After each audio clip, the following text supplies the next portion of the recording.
Welcome, friends, to yet one more fabulous installment edition of the Regeneration Podcast. Michael Martin, I'm going to begin with a question for you about an author we have in common, Nicholas Berdyaev. You know something about him, don't you? Yes. Okay. I think he's one of my masters. Okay. Do you know? Well, all these Silver Age theologians, a lot of them were in engagement with a lesser read guy because he was not in anywhere connected with Orthodoxy.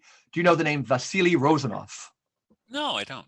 Okay. These guys, they would have said maybe he was the greatest prose writer of that generation. He was one of these people, our guest who we'll be introducing shortly mentioned, a hero of mine, John Cowper Powys. And Rosenov struck me as like him. He had a fascination with matter. His great symbols were like blood, even semen and so forth. But he wrote a seminal essay, and I think it might frame some of our conversation that when we invite our guest. It was called, and Berdyaev wrote an essay that you can find online. The essay was called "Sweet Jesus and the Bitter Fruits of the World," and it's such an interesting idea, right? That we love Jesus so much. Jesus is so sweet that everything else becomes dried husks. And Vasili Rosenov, who loved the world, he was a sensate. I've never seen a picture of him, but I know he had rounded features, and he was just engaged with the world. So he was, and hyper perceptive. And he would have thought that, he was saying, especially when we think of, again, Russia, mater, the mother, materialism, this whole Russian genius with it. Yeah. He brought that Russian genius and he coined this framing, sweet Jesus and the bitter fruits of the world. And it instantly changes, for me, the way we think about a lot of things. We can be so churchy with Jesus that we forget, our show, Regeneration, of politics, of agriculture, of economics. Well, go ahead. Well, that's Berdyaev's thing, right? Is that academia and theology turns a wild animal into a domesticated animal. And I think we do the same thing with Jesus. We've domesticated him, right? Because of theology and etc.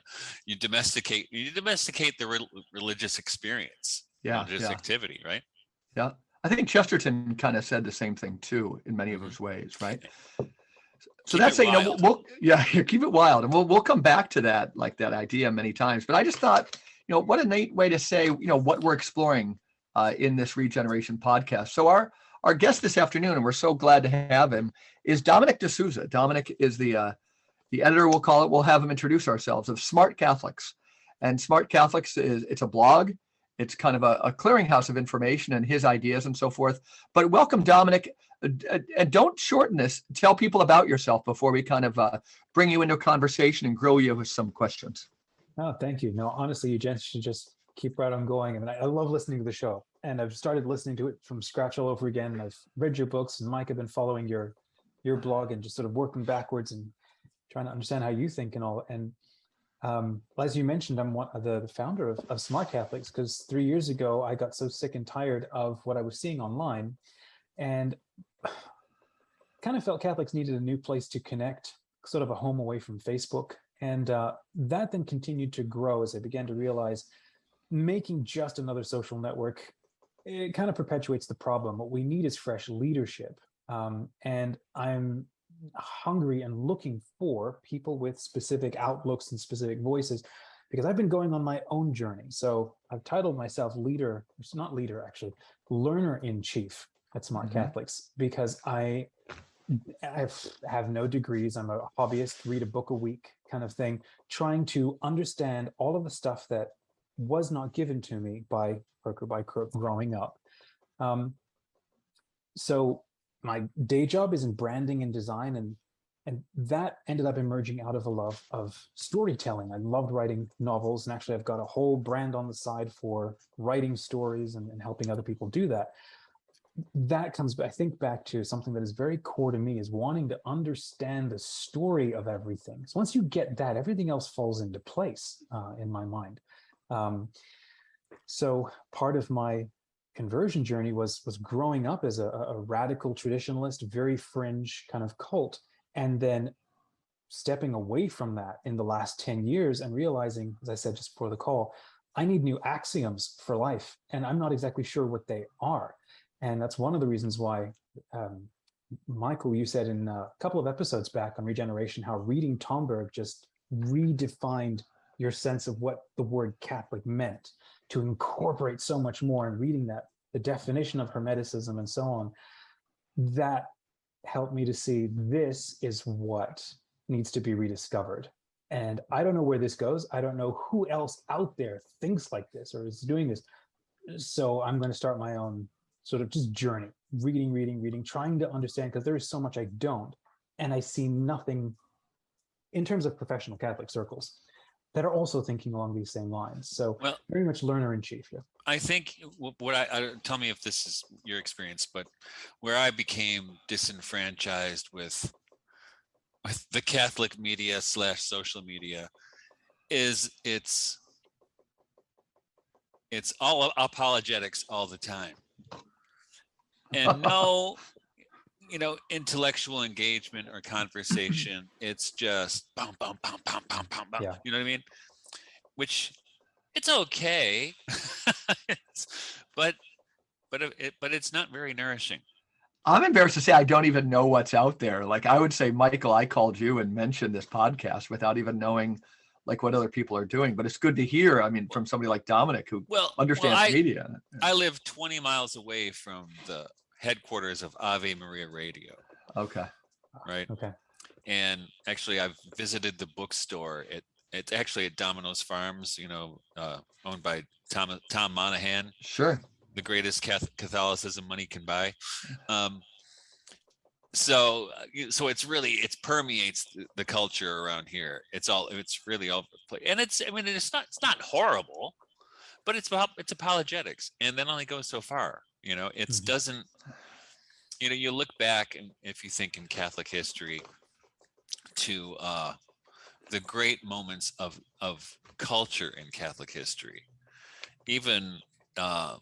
You mentioned Tomberg, but I would go, to describe for people who Tomberg is. I know we mentioned him, but it's funny because we've done an episode on Steiner. We talk about Blake and like really unpack it. A quick Tomberg bio, Mike. Or there's a new biography out on him. I saw.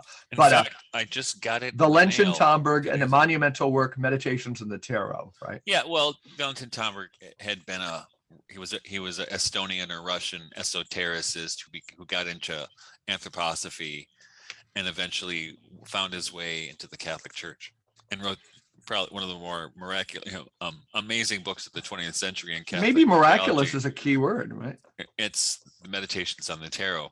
Oh. And in a few weeks we'll be interviewing Robert Powell, who translated that book into English in early 1980s. And I was just remembering, gosh, get this. Back in the day, I don't know how I came into it, but I came into a manila folder with some of the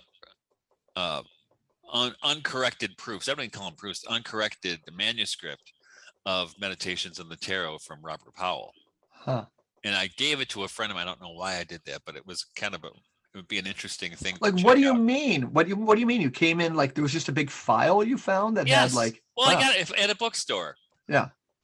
And I was like, "Wow, what's this?" And I bought it, or I think I can't remember how it worked.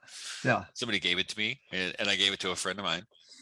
And you're saying this is like these are the words that like Tomberg himself typed out on a page or something? No, these were the words that Robert Powell typed out on the page. Gotcha. Yeah. Okay. Yeah. Yeah. No, yeah, I think the Tomberg's original manuscript might be. Well, I think it'd be like the Dead Sea Scrolls of modern esotericism, right? No, I think Robert Powell has the original. At least he did. Yeah. Because somebody gave it to him to translate.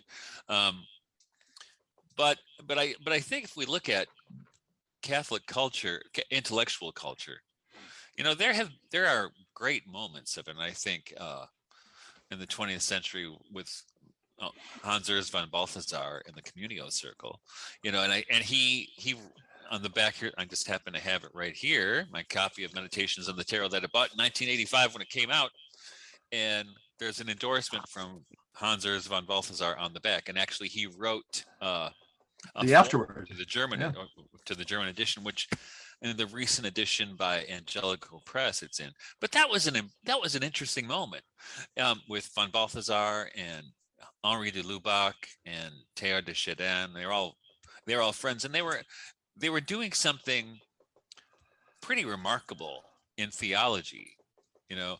So quick interjection. I spent the whole weekend zooming in to a von Balthasar conference that was hosted in Rochester, New York. It's the 50th anniversary of Communio. Yeah. Present in Rochester was Jean-Luc Marion, all the heavy hitters. Tracy Rowland flew in from Australia. Did she there?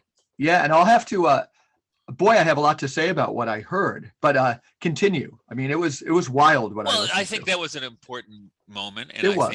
If you looked at the agrarian movement in literature in America, that was, you know, with that was an important moment. Mm-hmm. In Catholic letters. I mean, even if he's kind of a fringe person because he's not Catholic, but T.S. Eliot, for sure, or brother Antoninus, William Everson. I mean, there were so many cool things happening in the middle of the 20th century in Catholic letters and in thinking.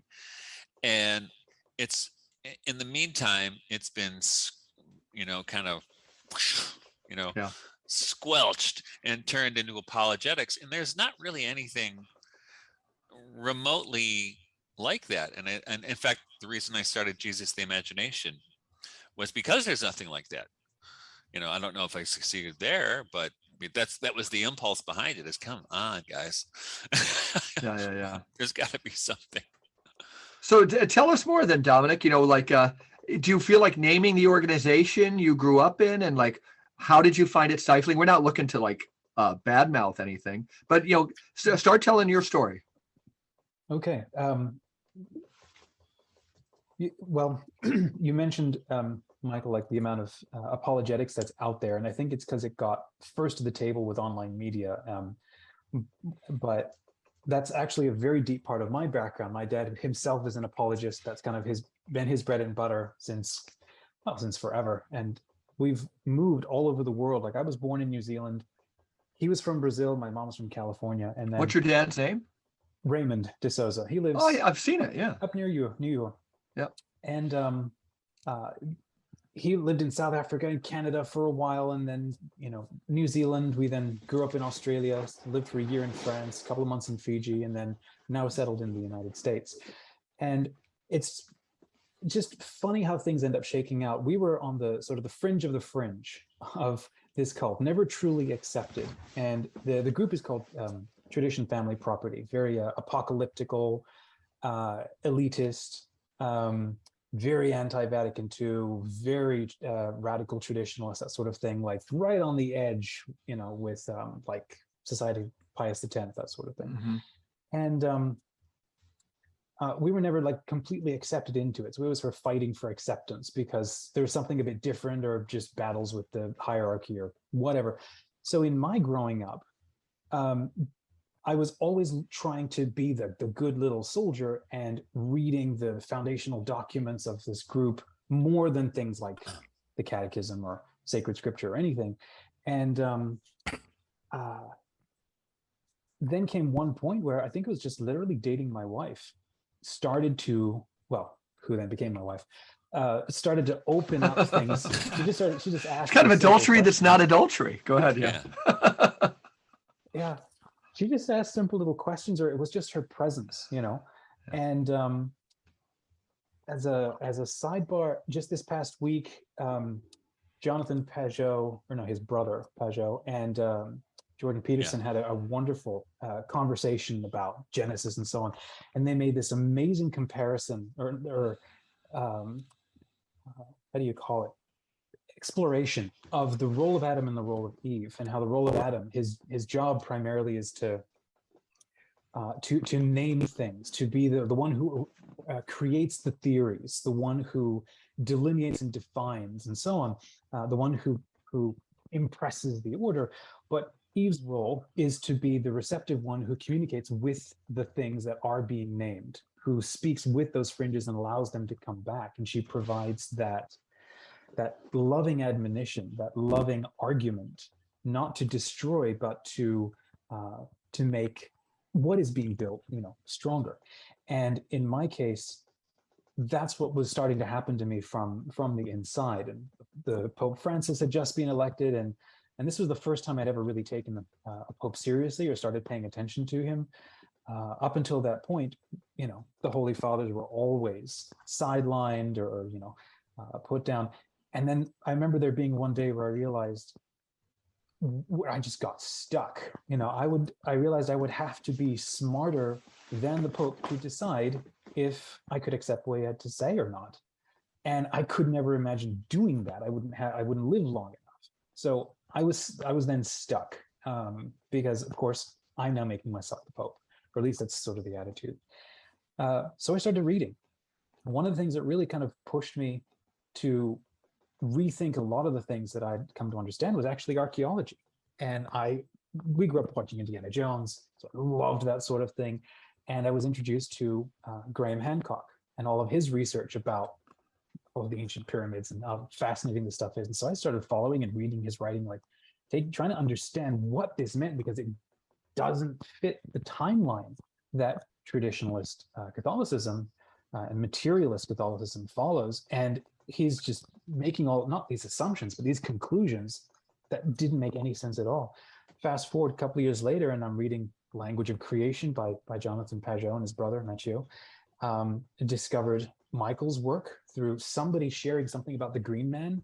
And I was one of those kids, again, reading constantly and loving adventure and fairies and so on, desperately wishing they were real. And then to that article. They are. Yeah. Well, there you go. I was going to go there, but it's okay. We'll get there. Yep. But Michael, your post about the Green Man, I did not understand. I wanted to understand how that could be, because there was something echoed and was just resonating. So I went and I bought your books and have been started reading them. And that's when I discovered, Richard Rohr, Cynthia Bourgeois, and then fell into Tomberg and decided I have no idea who this Steiner is that he keeps referring to. And after reading the Tarot and Lazarus Come Forth, some of these others, I need to dig into Steiner and start getting into that. And of course, Michael, as you said, it's a completely different world. And pushing into that, reading things like Théo de Chardin, Rupert Sheldrake's also been, so I'm discovering this galaxy of people challenging this silly, flattened materialist viewpoint, allowing the reintegration, the re-enchanting of creation, and so I'm kind of at a point where I'm skidding around. I feel like building a fresh framework that's so completely different to how I grew up, but I feel like it's like that, slipping into that Eve mode of what are all of the fringes that have been ignored as the West and as Catholicism has doubled down on the apologetics of clear, definitions. What are all of the more mystical and intuitive and courses of exploration and discovery and so on, that the church has not integrated for a variety of reasons, maybe no ill intention involved. I'm so far calling it maybe the Western digression, the Western hiatus, as we're now reintegrating things like the patristics. And Vatican II gives us, or I should maybe say endorses at large, a framework for how to integrate or deal with or dialogue with all of the other traditions. And then this just rush of beauty and this discovery of all of these lost traditions. And I'll kind of wrap in a second. What's so funny, I find, for me, is the rabid fear of modernism growing up. Everything was like modernist, Masonic, Gnostic, that's anything terrible or bad. Of course, those are the usual culprits. Take the anti-modernist oath.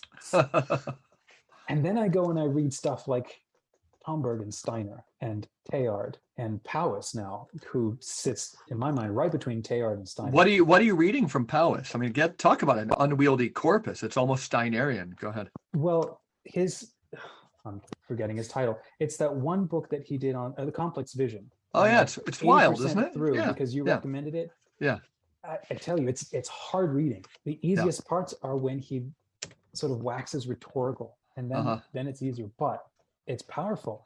Like I'm looking at this and I'm intensely frustrated because I spent 1 year at Christendom College, and I think there's a lot of good that's often done and tries to be done. But I read all of these things, the things that I've been reading, and I'm like, how is this not some kind of more easily digestible course on all of these things? These things should be whatever. Catholic philosophy, like 101, whatever, to re-engage with the real. Anyhow, coming back to modernism. What I find hilarious is we were terrified of modernists coming in and maintaining the surface level of the words and then changing all of the meanings. And today, we're so adamant, we preserve the plain and obvious intention of what the church means to teach. But then you go and you sort of swap out your axioms, you swap out your ruling vision, and the words all stay the same, and you go back to the ancient wisdom traditions and realize maybe this is why the church is so reticent to define things with the kind of clarity that everybody begs for, because her mind and her heart is more on these, coming out of these wisdom traditions, and the rest of us have absolutely no idea what that is. So we're the modernists, and we need to rediscover what Margaret Barker, is putting back into the limelight, what sophiology. And like I said, I'm just listing off stuff just because these last 10 years feel like a university course of just constant immersion. And now I'm trying to synthesize or trying to understand, and hence following you all and chatting with you. So the thing that comes to mind, and in fact, I was talking about this with my students this week because in this one class, because the text for these 2 or 3 weeks is Ivan Illich's ABC.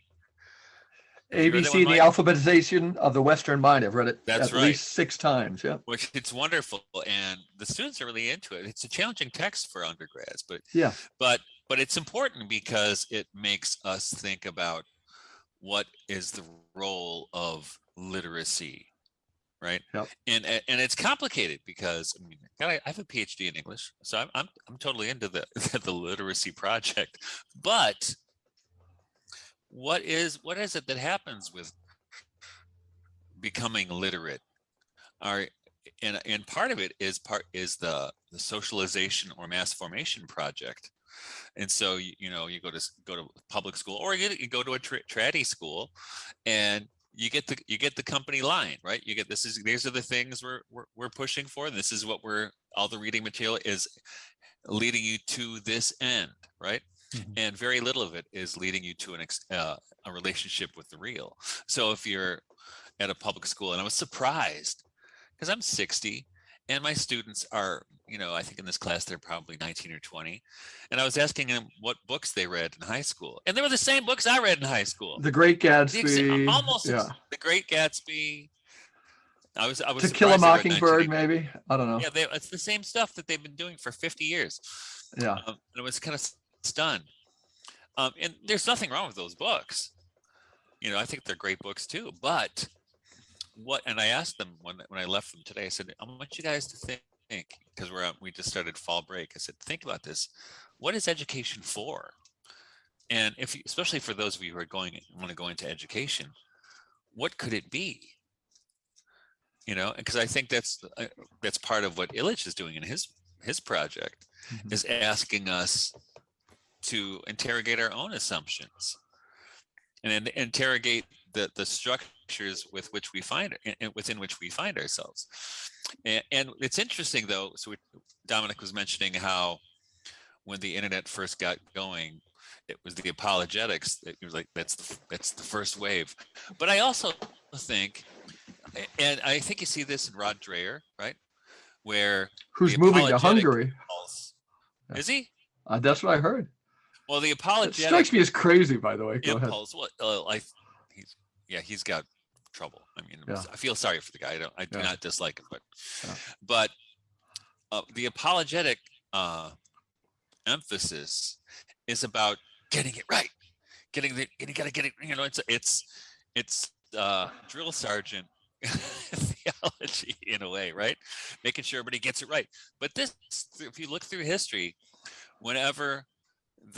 just about whenever the church called for what do you call it? A council, it was because they were freaked out that people weren't getting it right. Right.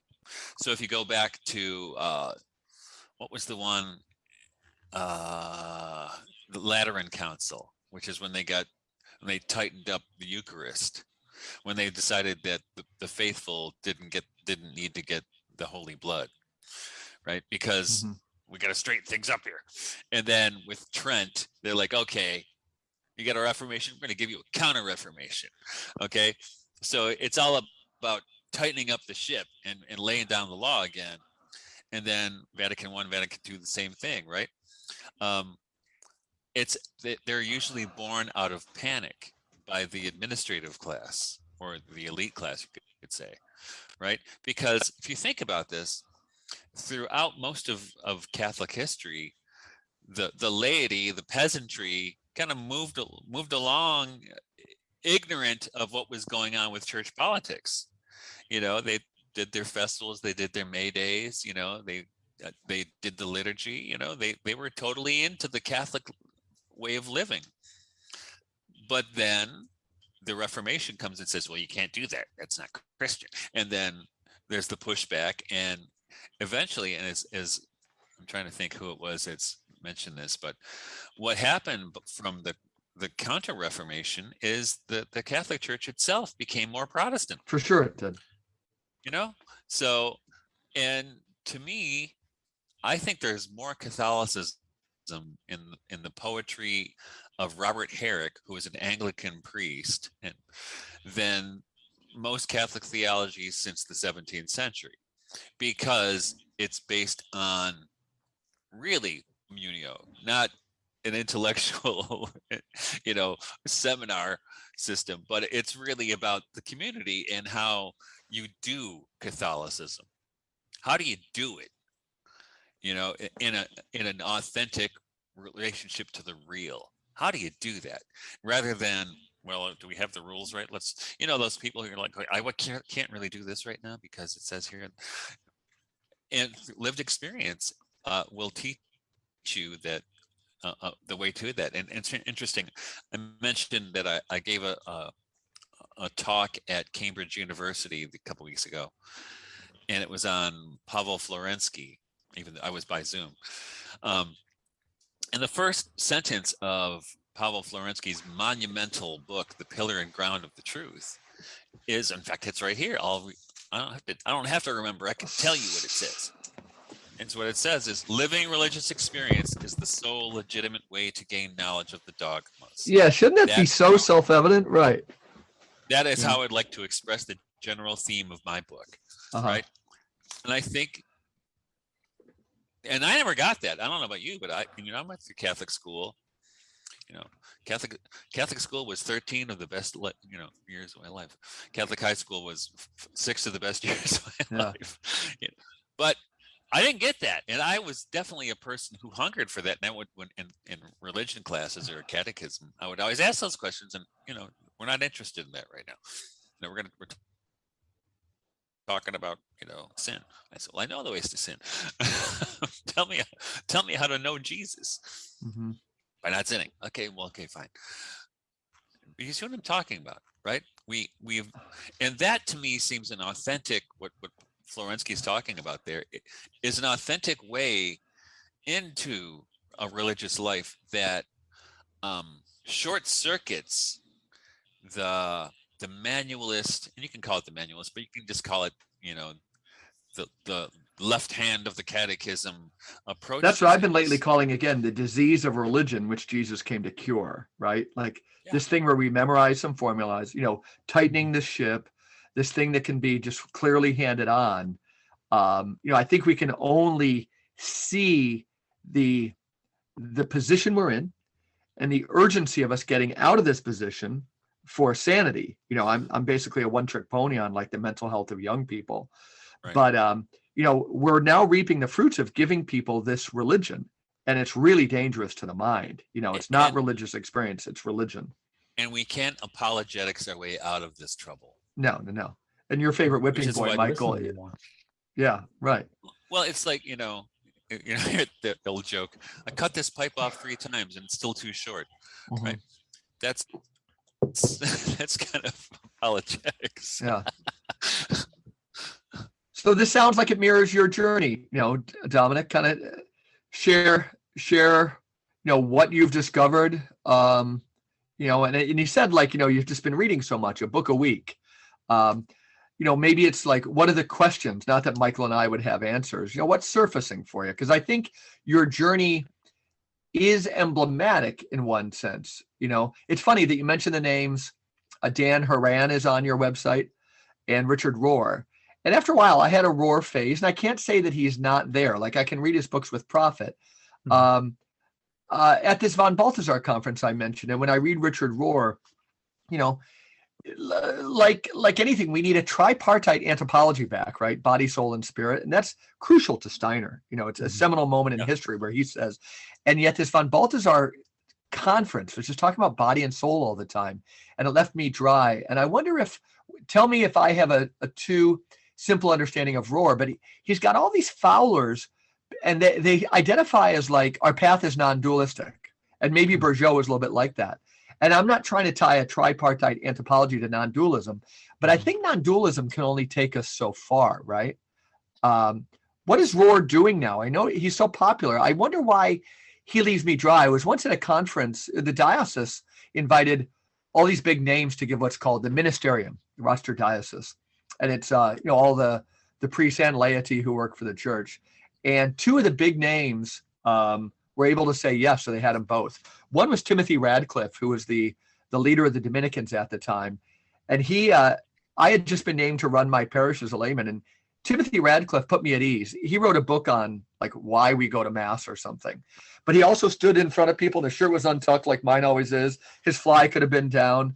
And he said, I think we need to, he was just thinking out loud, and it was very humorous. I think we just need to like let things die. And I thought that was very freeing. Richard Rohr got up there and he was very intense, and he was almost like giving us another program that like, we're all dumb because we can't get the non-dualism thing. And he almost seemed angry, but and I've read a lot of books, but tell me so go through some of your heroes, and Pope Francis too, I love him. And then he seems to be his own worst enemy sometimes. Start reflecting on some of these heroes or these people who have jumped out to you, I mean, in that you're asking a type 5 to you're just giving him carte blanche. So I'm probably going to throw that back and say I need more guardrails here. But let me just speak briefly to Rohr. I can't speak to his whole corpus, everything he's written. I've only read a couple. His one book where he wrote, what was it? The Naked Now, Seeing How the Mystics See. I read that 10 years ago, and that was, I think it was the book that really kicked me along my journey. Because I didn't know what I was doing at the time. Yeah. And what that opened up, it softened me towards this understanding that there is a mystical, through direct experience of Christ and the saints and the angelic and the spiritual and so on, that is not only as valid as what you get from the pulpit and the canon, whatever, but it's almost more valid because it's the necessary feminine corrective to the all too abstracted, amen, of the masculine tendency, And I had never read anything as, rigorously in love with the mystical side of the church. And so, like I said, that softened me towards what have I been missing my whole life? Because I used to hate the catechism, I confess. It was boring. I was a kid. I wanted to play and have fun, draw superheroes and so on. I used to hide the catechism book, behind the TV in the living room. Was it that children's Baltimore Catechism, the gray and red one? It might have been, but it was like large and maroon, and it had Gustave Doré. That was the Baltimore Catechism. Okay, probably. We had that. We had that everywhere. Yeah. Now I'm reading Bentley Hart and thanks to your recommendation, Michael, Kino Gaia, which just blew me away. And now I'm reading Bentley Hart a lot more seriously, and it's so beautiful, and it's such a loss at how hopeful and how beautiful an antidote this is to the rigorism, the legalism, the elitism, and I think this is one of the things that I'm learning how to do, is one, to be a lot more forgiving to myself and to my past, and understand that stuff like tribalism in the church is just a standard human response to anything. We have the truth. You can't because we have to, and so you draw lines and kill those who don't fit in and so on, or isolate them and censor them. that's just a normal human thing. Cult is when you take that tribal need for belonging and then you elevate it into a form of spiritual abuse and apocalypticism. And we see that happening everywhere. I mean, this is kind of been my trouble, is leaving one cult and then kind of falling into another, or being afraid of that, and now seeing them in a way almost everywhere, because I don't know what the cause could be necessarily, but you have, cults within families, within parishes, of personalities and so on. They happen online, they happen at the state level, the country level, and so on. This is really good, using the word cult to get at some of this. I've been talking to a guy recently, and I know he listens to this, but he would say back in the day, Steubenville, I think it was different than it is now, but he had gone from a true cult, whether it was Hare Krishna's. They started dating a girl, and it was Steubenville. And a certain form of that said, I just joined another cult, right? But you've got a nose for this, it sounds like. Well, there was a really good video. I'm not sure if I can remember it. Anyhow, there's a good video online, and I can send it to you afterwards, that just showed how, humans start by being tribes. And we do tribes for everything. Everything is a tribe. Mm-hmm. But then cult is when you get spiritual about it. And if you're not in, you're in hell. And anyhow, so coming back to Rohr, like I said, I've read only a couple of his books and so on, and I've watched a host of his videos and so on. He is pushing, I think, the non-dual line very strongly at first blush. And I think that there are a lot of people who cotton on because he is Franciscan and Catholic, but they hear him echoed in, they hear themselves echoed in what he says, because he is, he's so easily able to recognize the good in native religions, in paganism, or in Wicca, in Buddhism, and so on. Yeah, and he can speak to all these, and people are not used to Catholic influences doing that. And of course, a lot of these traditions are non-dualist, and so everybody's chanting and so on. But you keep watching him, you keep reading him, and he will consistently say, you have to learn to be non-dualist so that you can reintegrate. And again, come back to that tripartite. You can only be truly, in that sense, non-dualist from the third point of view, and then there is that reintegration back into the whole thing. Stop dividing everything into two pieces, and most people don't get that far. And I have to wonder. I mean, the kind of dualism we're talking about here was probably always implicit. Would be always easy to think of creation in those terms, but after Descartes, it became, not only did it become emphasized, but it also became the cause of secularism, right? Unintended, but that's what it was, and which is why my period in literary studies is the 17th century in particular, and that's when the push against the pure nature came around, which is what de Lubac was all about in Surnaturel, which is why he got the curse, he got the papal curse for that one. But he was right. And John Milbank, I think John Milbank wrote this little book on de Lubac. It's called The Suspended Middle. I think it's just fantastic. Brilliant book. And interestingly enough, if you look into the 17th century, I mentioned it before on this podcast, but thinkers that are now called Hermetic thinkers or occult thinkers like Robert Flood or Henry Vaughan or Thomas Vaughan or Paracelsus, they were rejecting that call it societal or cultural dualism that was being foisted upon Christendom at the time, because they thought that was antithetical to what it is to be Christian, right? And I've written about this in just about every book I've written. But on this, by the same token, I think it's important that, as Mike mentioned, one of Rudolf Steiner's main points I is in the tripartite anthropology of the spirit, soul, and the body. And if you think of it in those terms, I mean, it's much more healthy. Because if you ask people, I mean, any Christians, but in particular Catholics, what the difference between the spirit and the soul are, they cannot tell you. Generally speaking, they can't come up with a thing. They don't know the difference. Now, I don't think it's true that, as Steiner posits, that it's some council in the middle is the spirit was exiled. You mean the fourth theology. council of Constance or whatever in 869? Yeah. It's like a hinge point for Steinerites, Dominic. And I don't think that happened. I mean, I don't think that's true, but I've read a lot into it that I think you can see things in history. It is true. Yeah. Oops. I think you froze up there a little bit, Michael. With nominalism, right? Okay. Yeah. You can see with nominalism that started to show up, right? And then, am I frozen still? No, not anymore. Okay, good. Yes, nominalism, and that goes back to the Middle Ages. Things start to get really sketchy with the way we think of Christian anthropology, and it becomes reductive to soul and spirit, or soul and body. Yeah. Let me phrase this question then another way, and this would show my ignorance. And I've probably read like 6 or 7 Rohr books and saw him talk.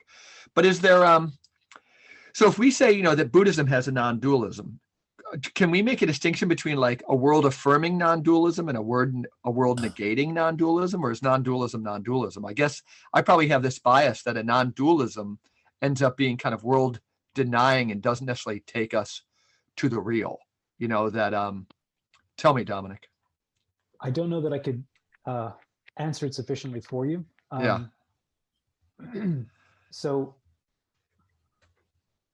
knowing some of his sources indicates to me that I think he knows a lot more than he lets on, and he will simplify things a lot, as dense as he often is, but he will simplify, I think, a lot of his conclusions for a general audience. But knowing that he's rubbing shoulders with people like Cynthia Bourgeois and he's reading sources like Gurdjieff, and I have no idea how many others.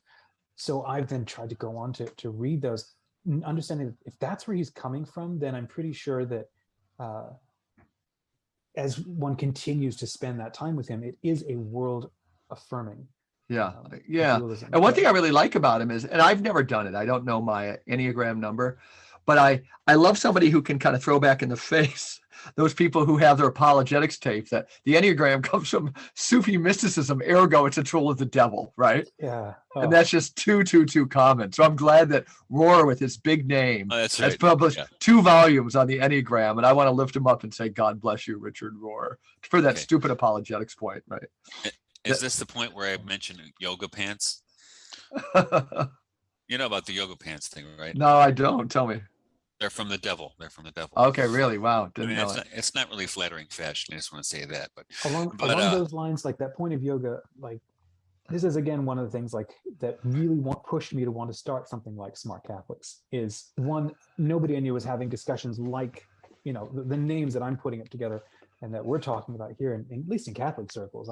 I don't know where they are being found, so I figure I'm just going to see what I can do to start it.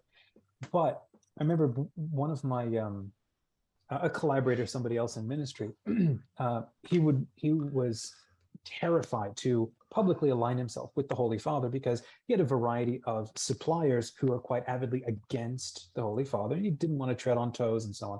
He dealt with a lot of traditionalist people. But at the same time, he would have an extremely anti-yoga priest come on and talk about how the whole thing is of the devil. And I'm like, you're prepared to burn bridges with these people, but not with these people. You can't do that, So as I've then, again, especially reading Tomberg, I already had like a latent appreciation for these extremely ancient wisdom traditions and so on. In a way, Tomberg for me was like the permission to keep taking it seriously, and that's one of the reasons why I love that. But to understand that there's this incredible place in history where we are now, where the global human family has been brought together, and I think my generation and the next generation is one of the first that has begun to see the world in terms of a human family.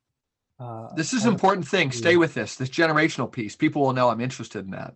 Yeah, and I know that you've written on this with the youth. I think that up until this past century has been, in my mind, so radically transformative in terms of stuff like how we consider and conceive of ourselves as people, And it's been very easy before the advent of the car and the telephone and then the internet to just allow people who don't think like us to just be over there and not actually have to deal with them. Now we turn on the news and we're seeing wars happening in completely different countries, and we're able to tap into influencers who live in other countries and are sharing ideas and worldviews that we would never hear down at the local parish.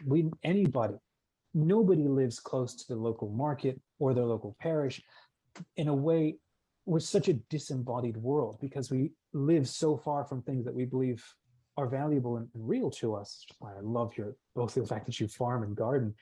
But at the same time, there is this tissue, I think maybe it was Steiner who called it, that's connected us through this internet, through online communication, this ability to speak with each other, to learn so quickly, to have AI, for example, parsing petabytes of literature and data, and for us to be able to research and learn anything. I think about Thomas Aquinas and what he did to salvage and Renaissance the Greeks. And now we're at a point where I think it's the charism of the First World West to now do this again and to renew ourselves with everything else from so much else that's good from everywhere.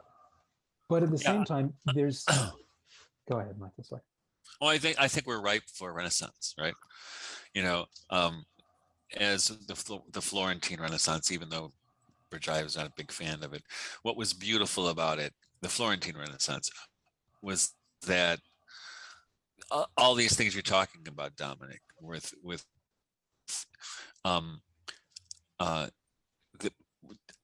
taking in the wisdom traditions of other faiths, like Pico della Mirandola, he brought in the wisdom of the Kabbalah, and he brought in the wisdom of the Egyptians, Hermes Trismegistus. He brought all this stuff in, and he kind of amalgamated it and transformed it into a Christian vision. And then Luther came around, and it was game over. Boo. But that was a beautiful moment in history. This is something it was a beautiful in Christian history, and even with Michelangelo, right, the great image of God creating Adam. And I had looked at that in books anyway, a gazillion times through my life, until angel that God the Father has his arm around is Sophia. And that was what Michelangelo was included there, because that's a direct quote from Proverbs 8, right? Direct quote from Proverbs 8 in painting. Just loved reading your work and then exploring Margaret Barker.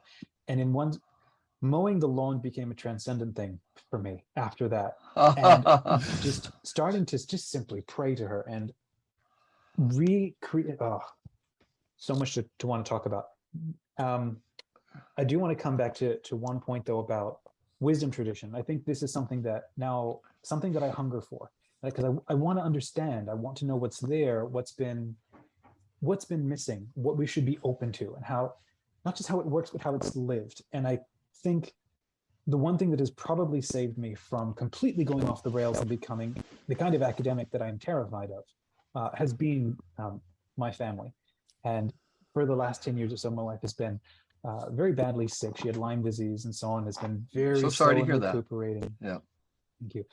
So I've had to learn how to not only be a dad, but also, run the home and do all the cooking and all of this stuff.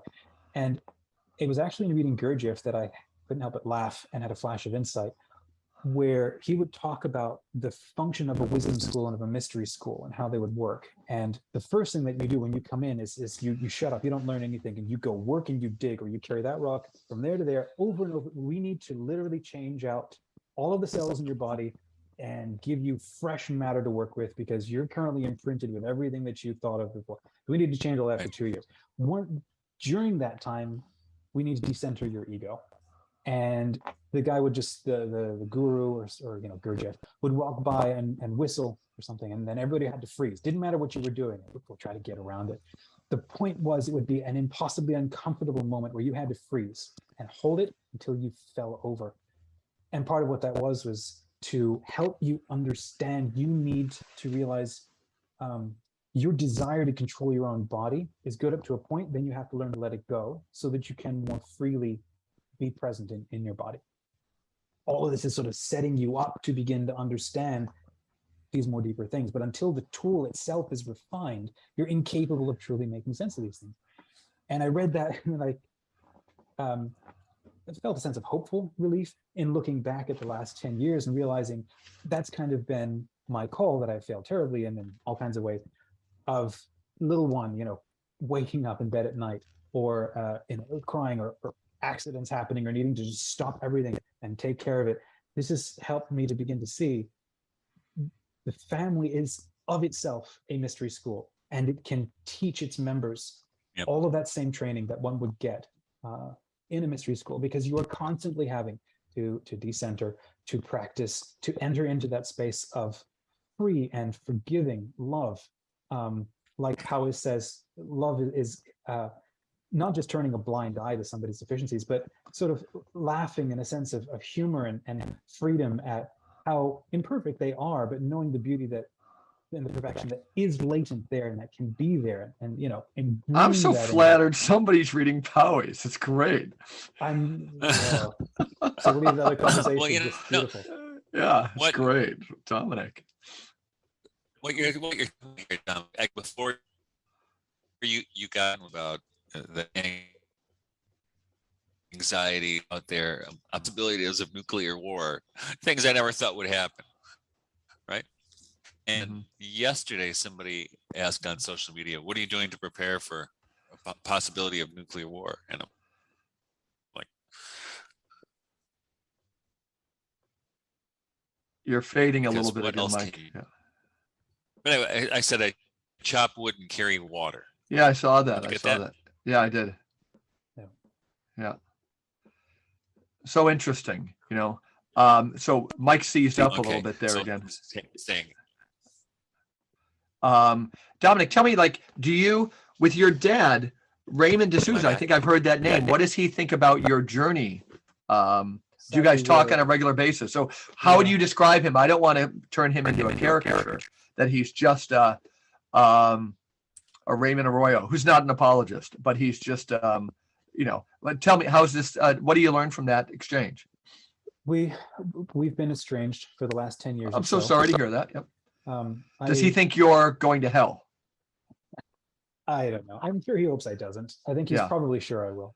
What was that? Do you mind? And again, back away from anything that's too personal. I mean, was there a, where do you kind of locate the breaking point? Was it just about ideas about things? Well, one of the things that really changed my confidence, I think, in my relationship with him was, well, a couple of different things. One of the things was, at the time, 10 years ago, my parents were going through a very sad and difficult breakup, and that led to an annulment. Okay. And for me, what was very weird and difficult about that was they'd been married for I don't know. Well, I'm 34 now. They were married for over 24 or something odd years. They had 8 kids. They're both very prominent Catholics, and that then led to an annulment. And then he's also an apologist, and they're both radical traditionalists and so on. One of the things that really forced me to rethink things was the question was put to him about the new mass and whether it was valid or not, because we're constantly in this source of tension of where do we go to mass, and can we go down the street here? And we had a friend staying with us who had no problem, of course, with I'm not even sure what it's called now, the new mass, the Pauline Rite, the Novus Ordo, I don't know what particular name is for these days. And one of my brothers asked him at one point, is it actually okay now? And his response was, it might be. I haven't had time to investigate that. I'm too busy. Interesting. Yeah. And for me, that I couldn't accept that, because this is supposed to be the most important thing. This, following all of the rites and the rituals to a T was the most important thing to a radical traditionalist life. You have to, the liturgy is the most important thing. And I confess, I rebelled against that. I didn't like that. It existed to the exclusion of everything else in life. And I was too creative, I think, for that. I love this scene from The Hunchback of Notre Dame, the cartoon, where it ends with, I think it is sort of I could say an embodiment of Sophia bringing the glory of the liturgy, the heart of the liturgy, out into the world. Sophia is found out in the world, and all of these characters rediscover Sophia and bring her the festivals and the liturgy to life outside the confines of the building of the cathedral. Yeah. I thought that was beautiful, and that really captured something. Again, isn't there like an apologetics point there, almost to say that the word mass comes from missa, which is the sending forth, to right? go, yeah. Yeah, right. And we've really lost that, boy. We've lost that ability to, I think, allow for mystery. I don't think apologetics really knows what to do with that or likes that. So, can we all agree that it's like it's an age appropriate thing, right? I want to say it's something, you're familiar with the biological term neoteny, like you're looking for some of your guidance from science. Neoteny is the notion that you can breed adolescent traits into adulthood. So, a dog that still has its floppy ears and the tail wags, it's a neotenous wolf, right? It's a wolf that they've bred over time. The adolescent traits can go into adulthood. And you can go to, there's websites about like neoteny where some people think that's the future. You can keep young men kind of like restless and kind of happy and like not mature. And so, but apologetics, at a certain point, I think it can be a launching pad, but I do think you have to leave it behind you. It reminds me, didn't we all love it when we were kind of reading Chesterton in college or something, or right out of college for me? But eventually, I think that's supposed to point to something else. And I think, when he made it fun. Yeah, right. Yeah. And again, was that even apologetics or not? It was a worldview. It was great. But I was interested in apologetics for a while. Then I think I still love that Sesame Street song that had every great singer in the world. You got to put down the ducky if you want to play the saxophone. Ernie wanted to play the saxophone, but he couldn't let go of his rubber ducky. And everybody was reminding him, you got to let go of one thing to move on. And apologetics should be a stage, but the Catholic Church has kind of bred it into adulthood, and maybe this can get both of you riffing. I do want to interject because it's fresh in my mind that I was clued in this whole weekend to this von Balthasar conference. And you mentioned like David Bentley Hart. There was one whole panel on apostasis. And of course, they were talking about Bentley Hart and so many different panels. And I don't know if I'm going to find the words here. So again, Steiner has an evolutionary worldview, right? That we're becoming 2,000 years after the incarnation of the Logos. It's kind of residing more in us. Mm-hmm. Well, on apostasis, I always tell people, and I've written, I think I sent it to you, I've got some critiques of that book, of David Bentley Hart's. But the other one is that you had some people who say, at one point you had von Balthasarians that were critiquing Plato for being too general, and then critiquing St. Thomas Aquinas for being too Platonic. But right now it's all located here. So one way I'm going to phrase what I saw is that the really interesting questions that people want to hear about, like apostasis, one presenter said that, sure, we get it generally. Like, okay, God, yeah, everybody would eventually be saved. But I can tell you, I know 7 college students today who are living in eternal hell, right? They're suicidal. And okay, so we want to say eternity is not infinity. It's not infinite time. And they know that. They know that. They're stuck there. So I want to say Bentley Hart, like, when you bring it down to the personal. So this one theologian was like, all these questions about apostasis and heaven and hell, they're very personal. And I had a very visceral sense at this conference listening to a panel on this and a panel on that almost like quantum physics, where there's certain things that go below the quantum level that become unpredictable. So much of systematic theology now is there, that it's in the poetic. It really entered the poetic and the individual. And then even von Balthasar himself, like I'm really schooled in that stuff, but what he gives you is all these kind of key benchmarks, the cruciform form of the Savior, this and that. And it's like a gossamer thread that you can hold on to, and it's somewhat poetic. And it's very evanescent. You kind of get it for a while, then it just kind of evanesces. And so even that, there's not much to hold on to. But our friend that we've had on 3 times, Guido Peperata, he says we need a whole new canon. And he goes, yeah, Plato, some stuff will keep, but not much. And Aquinas, he goes, the whole thing is gone. And I have my own take on Aquinas, right? Which is that when he said it was all straw, it wasn't humility. He said it was all straw.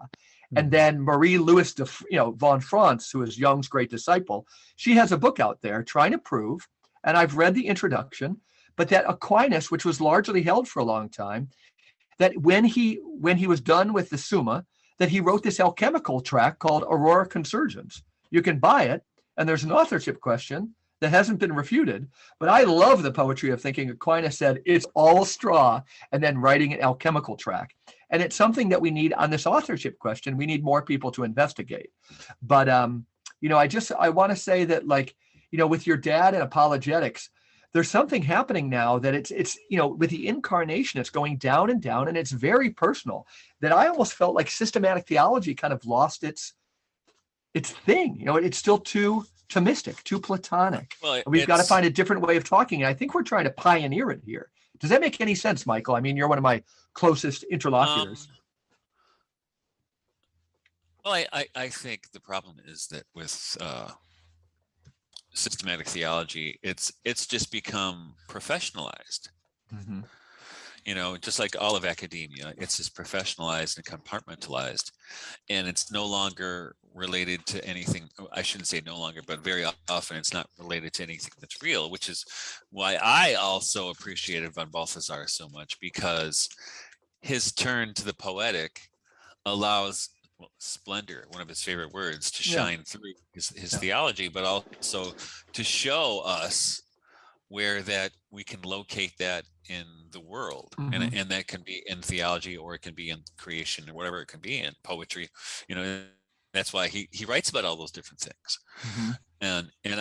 And that's when I wrote The Submerged Reality. That was my game plan right there. Yeah, right, because how can I show people, and that's why the subtitle is Sophiology and the Turn to a Poetic Metaphysics, mm-hmm. because we've been so stuck on a kind of rationalistic material, and even materialist when we're talking about spiritual things. Yeah, very dogmatic in a horrible way, right? Is the kind of manualist tradition that David Hart so often and rightly criticizes. He has to, yeah. You do have to, because that's the crap we grew up with, Mike. That's how I was taught. We'll be talking to like Hart in a couple of weeks. Isn't he still another systematic theologian? And I guess, I'll be reading more.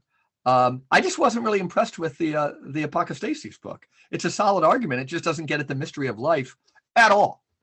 And again, force me into heaven. There's a lot of us who are kind of anarchistic and kind of libertarian. Don't force me there, bro. It just raises a lot of hackles. You're not making me go to heaven. Yeah. Yeah, and we get to feel elite. We get to posture that, oh no, only ignorant people now who haven't read the book or who don't get it would ever think that there's hell. And what am I doing? I counseled 2 people today in this office I'm in who are definitely living in an eternal hell right now. The other image I got for systematic theology was kind of, and we talk about Sophia, it's like the unicorn tapestries, right? It's this massive hunt for the unicorn, and when you end it, you're going to kill it. You're going to kill it, something like that. Mm-hmm. That's right. We murder to dissect. Absolutely. Right. Yeah. So say more about yourself, Dominic. Where, how would you? Let me think of a question. So you're on the Regeneration podcast. I also kind of like this generational piece, and you're also building your own website. Give yourself, and you're a brander. Tell us, let Michael and I learn from you.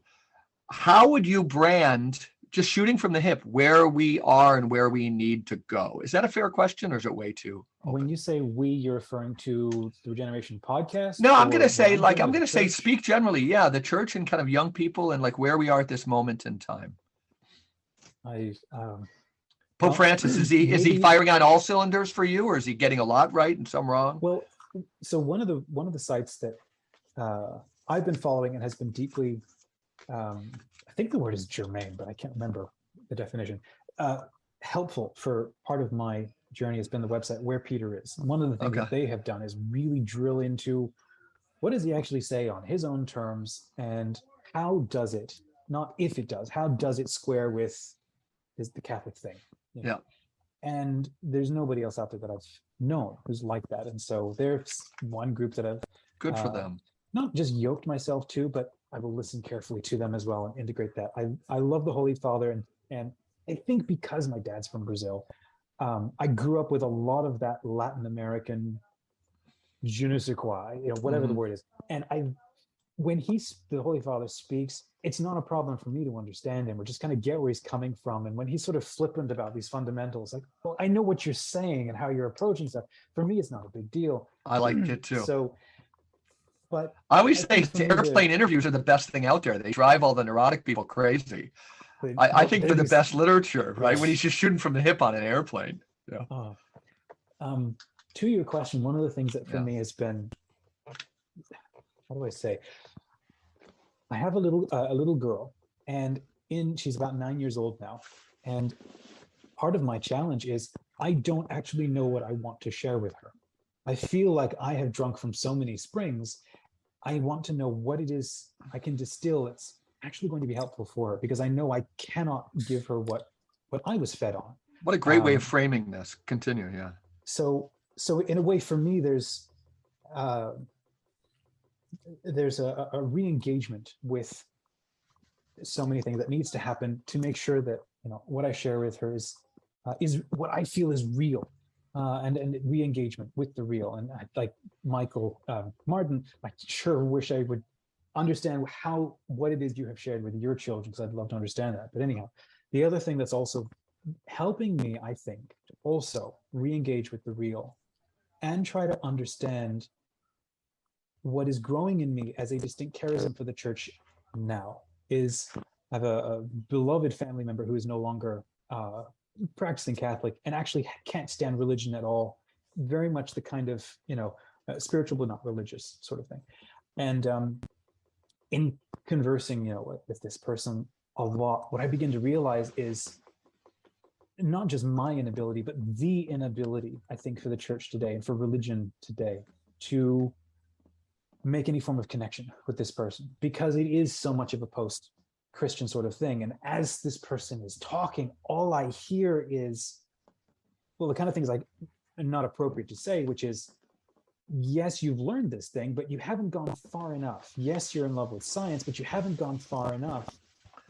There's unsung, unread people out there like Teilhard and Steiner and Powys. You're like, and then there's stuff like epigenetics and epiphenomena and, Sheldrake, stuff like matter is not what you think it is. Spirit and matter are not this, dichotomy, whatever. The whole materialism thing, it feels so obvious, I think, to, not to put this person down, but to a child's mind. But then you have these wisdom traditions that are embracing the experience of the real, but understanding what it is, also communicating how it is this embodiment of the hierarchies and everything that Steiner and Tomberg love to riff on and talk about, and the angels. And, I'm at a loss for actually how to talk about this. And that's actually kind of part of the problem. And I think part of the solution, at least for me, is to sit with this person and not actually have all of the answers, because that's my apologetics ghost haunting me, wanting to say things clearly and accurately, and in doing so miss the pain that the person is in, and understand that they're in pain because they have been through, or they have grown up in a terrible family system that was encouraged to be that way and to foment that kind of spiritual abuse by the parish that they were in, and by the kind of Catholicism, Christianity that they were given, which of course Hart would call so deeply infernalist, elitist or meritocratic or whatever. And none of this, of course, is the actual gospel, but in a way the damage has been done on so many levels, and there is so much inner work that now needs to be done, so much re-softening of the sense of self, the love of my personality. And then, well, for both of us, is the fear of death, because we fight so hard then to become free of all of these terrible things. And then I'm still on a deadline anyway. And for me, that's been something I think that I've inherited from my own parents, is this, I mean, it's a human thing too, but this deep fear of of death as an end.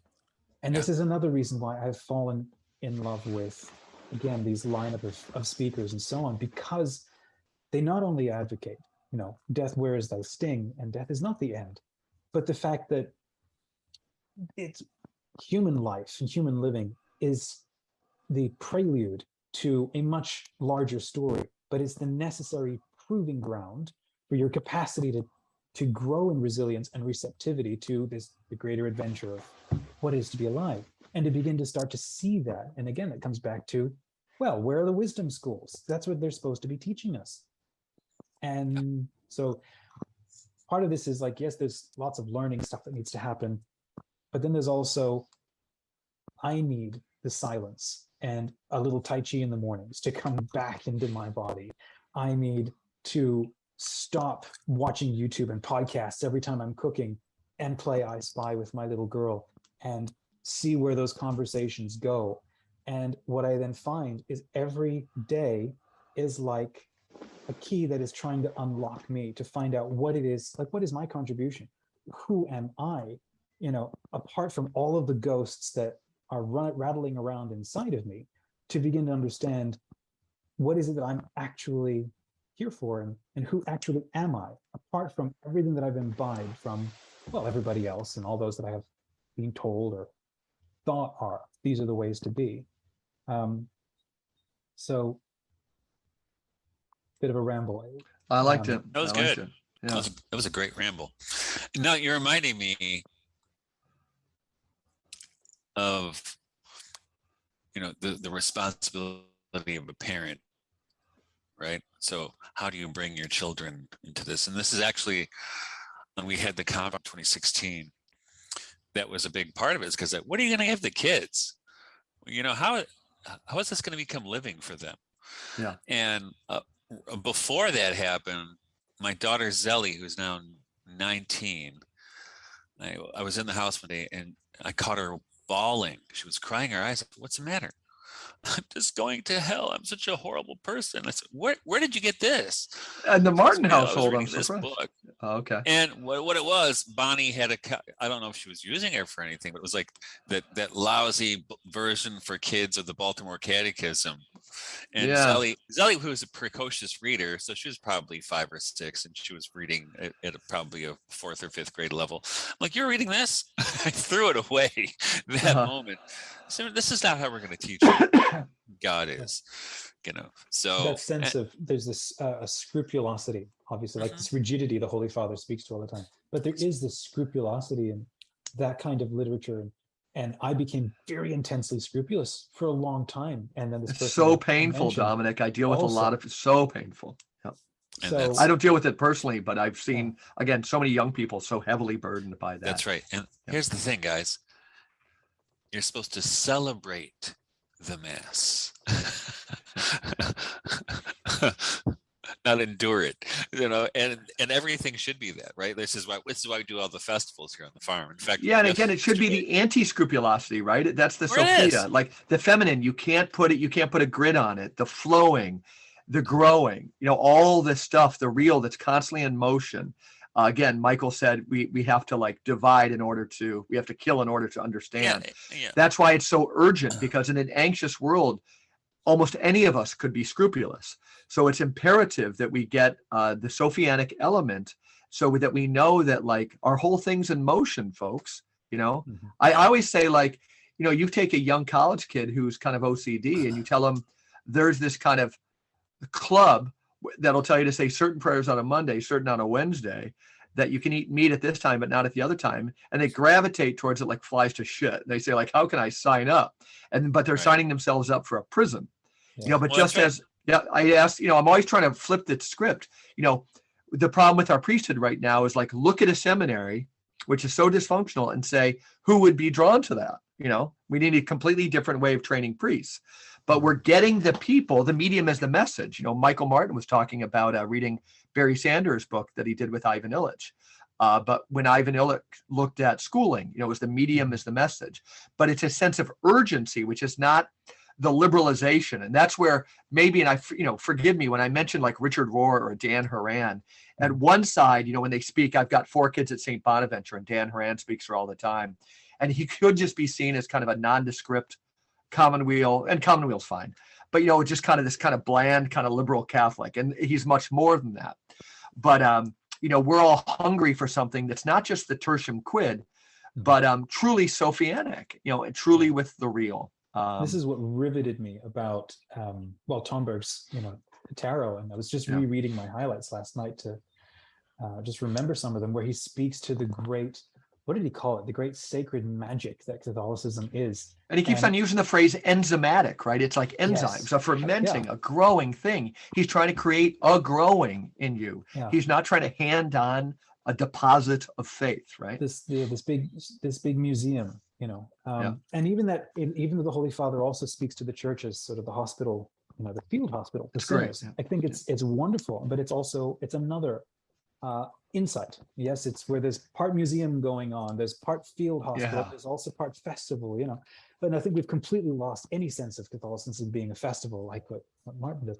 But I confess, one of the things that I've grappled with, and again, I spent the 1 year at Christendom, and it was one of those mile markers in my life that also pushed me out of the very narrow view that I had of the world, because it did engage me with so many other wonderful people, just in my case, just real human beings, which is the first contact with the real. And then just learning things that I'd never learned before. And that opened me up to a hunger for learning. But in the 10 years since, looking back at that and looking back at things like classical education, and I've yet to thoroughly sort of vet this idea, but I think one of the problems that we're consistently stuck in is that our curriculums, of course, are based out of the last 300-400 years. And we're constantly teaching people how to think like 300-400 years ago. Well, completely. They're still thinking like ancient, Greeks and so on. And this is one of the reasons why I've not really read anything by Horan except for his one book on Catholicism and emerging personhood. And he tackles Duns Scotus in a way that is incredibly compelling to me about how do we need to, it's time now to rethink what is a human being, but from a Catholic, mystic, as opposed to an ancient Greek philosopher who we now pretty much, generally accept was, not inconsistent. What's the word? It's not an adequate understanding of the human person. Mm-hmm. So constantly reading the classics, and I worked at Seton Home Study School for 4 years and did that that was my homeschool curriculum for a long time. You've got a crazy background. Oh, accidental world traveler.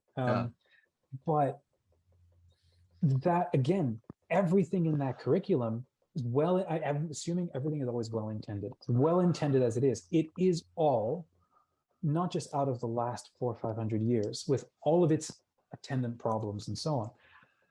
But there's this absolute silence of renewal in catechesis, renewal in literature. It's, Michael, your points about we need a Sophia University here. Like we need a whole new school. And this is what Steiner set out to go and do. And he ended up sort of blowing the roof off the cathedral and to let in everything that was, everything trying to come in. That's what I want to understand. And that's what I want to help bring to the world, because I think there is nothing that is more important. And otherwise, we're just going to keep firing lives at each other like guns. And I think that's why the Council, Vatican II, did what it did. Because after the 2 world wars, the as you said, the administration, the elites just looked at everything and thought, everything we're teaching it's just not working. I mean, everybody fighting here is all Catholic, we're all Christian, we're all emerging out of these mm-hmm. traditions. There's absolutely no wisdom tradition going on. Everything is completely depersonalized. And coming back to what we said earlier in the conversation, I think it's the greatest temptation of today to everything is depersonalized and outside of me, as opposed to recentering that. And you can only do that through actually living your own life. But when is that ever encouraged or taught or shown? And I look at the last, stuff, the thing that you speak to and the things that I have read, and wish there was sort of a light version of all of this stuff that could be given to a new generation. Because this is now the first time in history that it's all been brought together. It's all in a single device. I mean, before the last 30 years, nobody could access this stuff. if it was buried in the Sorbonne or the Vatican archives, and this is for, I guess, for my age and my generation, the excitement for me of the future and where this can go. Because yes, things are accelerating at an incredible pace, and me and older people and so on have a hard time feeling like just staying up with things or keeping, caught up. But at the same time, I think that there's also a blessing behind the speed, because it's also going to be the fastest way that we can help provide an antidote. Yeah. Blake called it a consolidation of error too, right? The speed, it's at the last minute, it's kind of congealing so we can see its shape, name it, and maybe cast it out. This is one of the funny things, and I assume we need to start wrapping here. Yeah. Growing up, the book that we read was called Revolution, Counter-Revolution. And it was so funny walking away from that, realizing the church does not need to be counter-revolutionary. She needs to be about renewal. Otherwise, you're always fighting a rearguard action against the proactivity of the evil side. And artists have no role. Artists have no role in counter-revolution, do they, Michael? You're an artist. No, and that's what you see in Rod Dreher, right? Yeah. I mean, as I respect him, but that's his downfall is that bunker mentality. Everybody's talking about Hungary now. I get it. I might rather live there than France, but it's not the answer, right? It's a rearguard action. It might be a haven in a heartless world, but and I think we have to regenerate where we are. Yeah. Now it's not, it's not some other place. You have to start where you are, right? And with everything.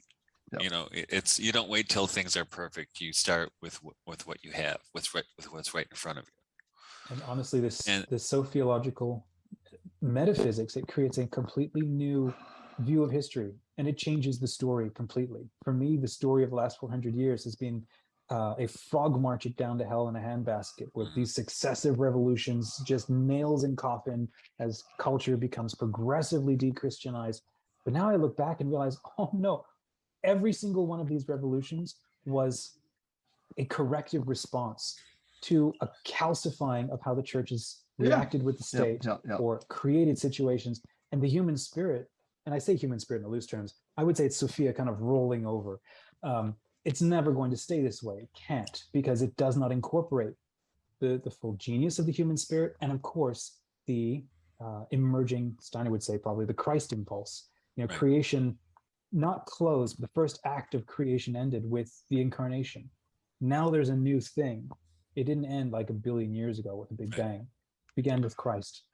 And now we're in this amazing new phase. And I think that we still haven't caught up to that. We're still haven't caught up to that. Yeah. Well, you're very eloquent on everything. Michael, some closing remarks or? Well,